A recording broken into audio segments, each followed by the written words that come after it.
Donc, correction du dossier 5, une histoire d'ostéoporose. Madame L, âgée de 55 ans, qui est ménopausée depuis l'âge de 50 ans, qui a eu 3 grossesses normales, hormis un épisode de phlébite au décours de la 3e, qui n'a pas d'antécédent personnel ou familial, qui a réalisé une ostéodensitométrie, donc qui a été demandée à titre systématique par son médecin traitant, qui retrouve un T-score à moins 2,5 dérivation standard au col fémoral et à moins 3,2 dérivation standard au rachis lombaire. Elle fait 1m68 pour 63 kg. Question 1. Confirmez-vous formellement le diagnostic évoqué par le médecin traitant, c'est-à-dire d'ostéoporose? Justifiez votre réponse. Donc la patiente a vraisemblablement une ostéoporose puisque d'après les scores OMS, il y a un T-score inférieur à moins 2,5 dérivation standard mesuré par absorptiométrie biphotonique à rayon X sur au moins une localisation. Donc là, il y a les deux, mais sur au moins une. Cependant, le diagnostic d'ostéoporose ne peut être retenu qu'après avoir éliminé les causes d'ostéoporose secondaire, donc les causes de perte osseuse comme l'ostéomalacie. Question 2. Fallait-il réaliser à titre systématique une densitométrie osseuse chez Madame L? Justifiez votre réponse. Madame L sera-t-elle remboursée par la Sécurité sociale pour cet examen? Eh bien non, la réalisation de cette ostéodensitométrie n'était pas indiquée.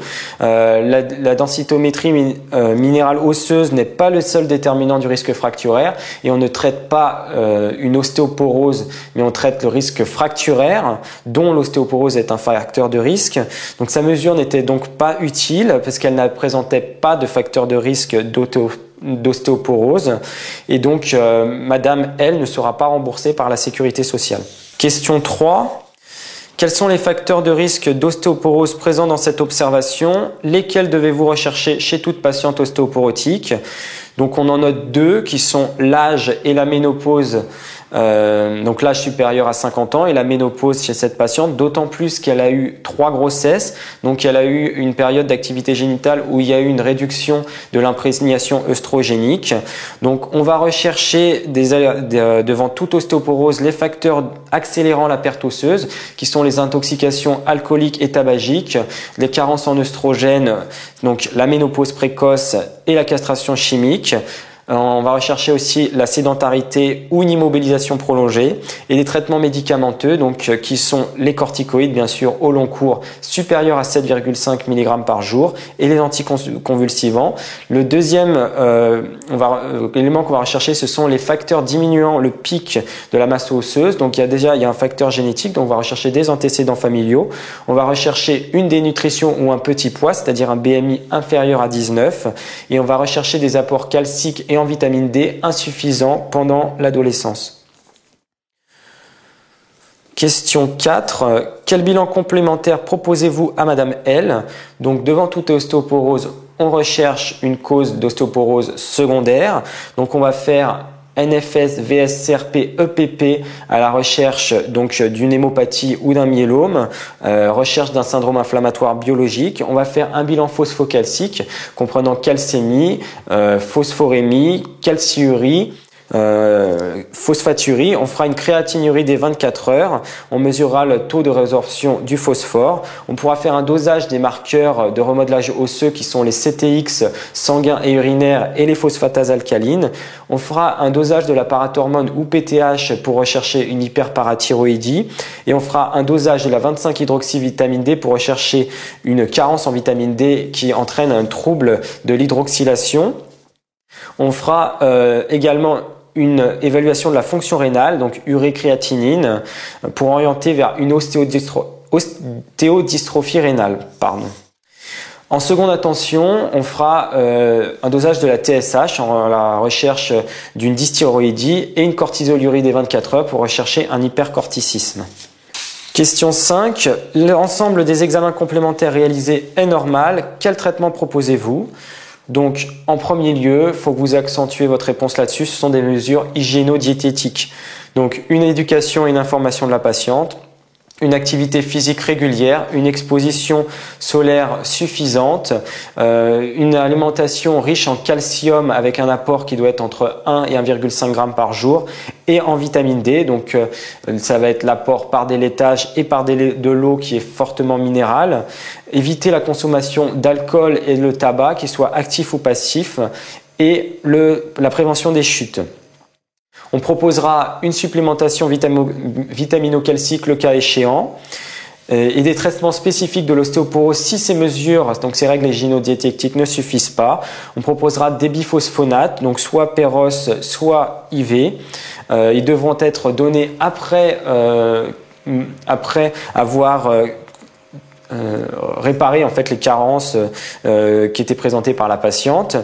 Donc on proposera ou du biphosphonate ou du ranélate de strontium.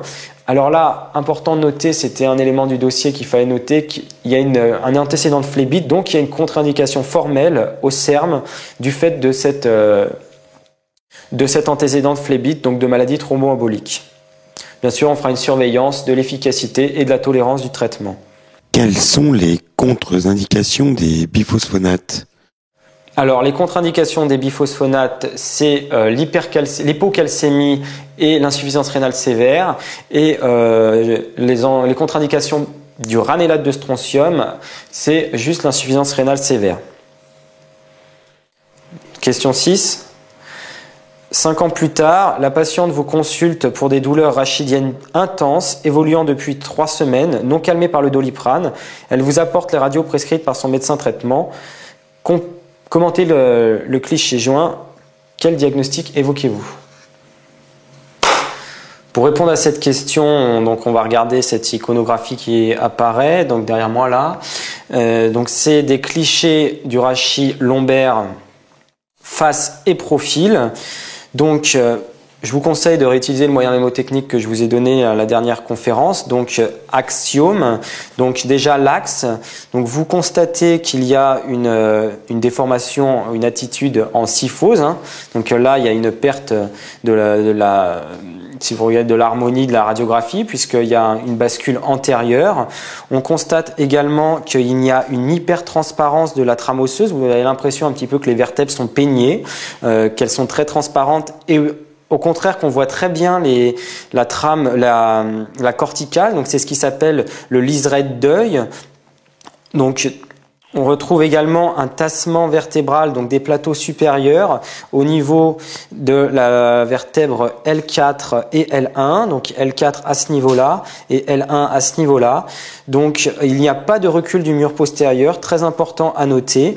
On ne retrouve pas non plus de lésions lithiques ou condensantes en faveur d'une origine maligne. Et donc quels sont les diagnostics que vous pouvez évoquer devant cette radiographie? Donc, c'est soit des fractures tassements vertébraux, surtout parce que c'est déjà à l'étage lombaire, qui sont d'origine ostéoporotique, c'est le plus probable, ou vous pouvez dire que vous évoquez des causes secondaires mais peu probables, donc ce qui vont être myélome, hémopathie ou localisation lymphomateuse. Question 7. Que recherchez-vous à l'interrogatoire et à l'examen clinique pour étayer votre hypothèse diagnostique? Donc à l'interrogatoire, on va rechercher des arguments pour une cause ostéoporotique.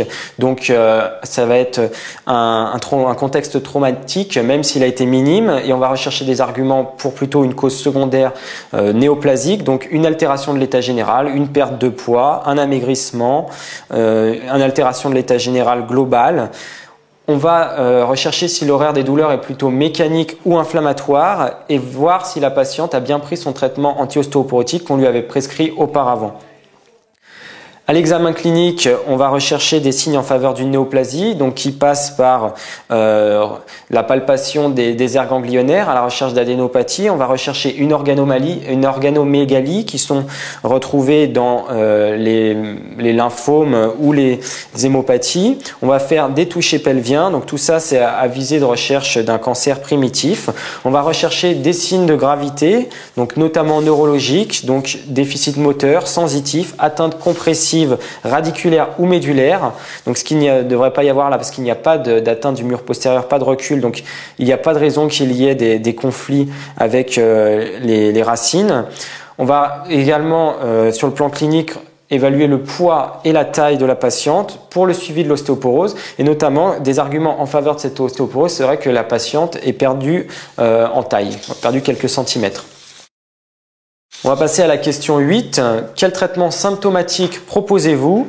Donc, on va proposer un repos au lit d'une durée la plus courte possible, à visée antalgique. Qui dit repos au lit dit prévention des maladies thromboemboliques, n'oubliez pas. On va proposer des antalgiques, donc palier 3 d'emblée, puisque la patiente, elle était douloureuse même sous X', qui est un palier 2. On va proposer un corset type Lombosta. On va avoir un traitement local qui pourra être discuté, donc ça sera les vertébroplasties. Donc pour faire des vertébroplasties, il faut un bilan préthérapeutique qui sera une IRM du rachis pour voir s'il y a des compressions, donc des conflits avec une racine, et pour bien voir les différents fragments osseux.